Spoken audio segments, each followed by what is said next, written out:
En 1312, quand il prend le pouvoir, il hérite de toute une série de titres. Roi des rois, lion du Mali, et peut-être le plus important de tous, seigneur des mines. Une enquête a classé Mansa Musa comme l'homme le plus riche de tous les temps. Sa fortune a été estimée à 400 milliards de dollars. Kanga Musa est le deuxième Mansa, roi des rois de l'Empire du Mali, de 1312 à 1337. Lors de son accession au trône, l'Empire du Mali est constitué de territoires ayant appartenu à l'Empire du Ghana et au Mali, ainsi que les zones environnantes. Musa porte de nombreux titres. Émir de Mel, seigneur de mines de Ouangara, ou conquérant d'au moins une douzaine d'autres régions. Il porte l'Empire du Mali à son apogée, du Fouta-Djallon à Agadez et sur les terres de l'ancien empire du Ghana. Il établit des relations diplomatiques suivies avec le Portugal, le Maroc, la Tunisie et l'Égypte. Son règne correspond à l'âge d'or de l'empire malien. Il est considéré comme l'homme le plus riche de l'histoire de l'humanité. Sa fortune étant estimée à l'équivalent de 400 milliards de dollars ou 300 milliards d'euros actuels. Kanga Musa parvient au pouvoir grâce à la pratique voulant que le roi nomme un représentant lors de son pèlerinage à la Mecque, puis en fasse son dauphin. Ainsi Musa est choisi en tant que représentant, puis prend le pouvoir. Son fils, Mansa Magan, deviendra aussi roi du Mali grâce à cette tradition.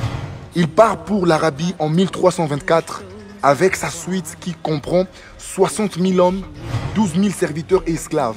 Des héros vêtus de soie et porteurs de bâtons d'or s'occupent des chevaux et des sacs. Musa fournit tous ces dons qu'a besoin la procession, fournissant nourriture aux hommes et animaux.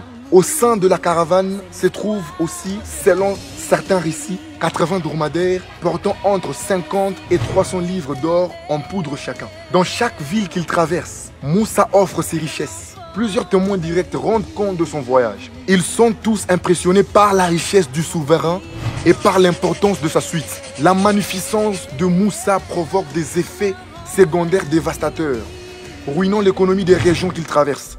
Au Caire, à Médine et à la Mecque, l'afflux soudain d'or provoque une dévaluation de ce métal qui durera pendant 10 ans.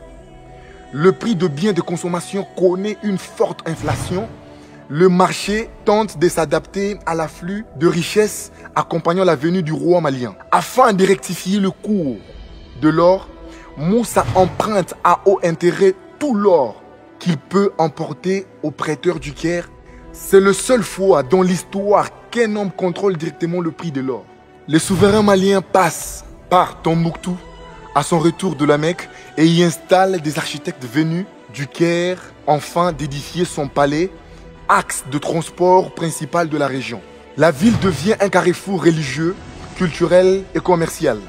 Ces marchés attirent les commerçants de l'Afrique occidentale comme d'Égypte. Une médersa est fondée dans la ville. Tombouctou devient une ville renommée pour son enseignement. Les informations concernant la prospérité nouvelle de la ville parviennent jusqu'en Europe. Les commerçants de Venise, Gênes et Grenade rajoutent la cité à leurs circuits commerciaux.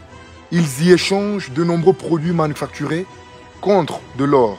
En 1330, la ville est conquise par le royaume Mossi. Après en avoir rapidement repris le contrôle, Musa y fait construire des remparts, un fort et y cantonne une armée de manière à protéger Tombouctou des futures attaques.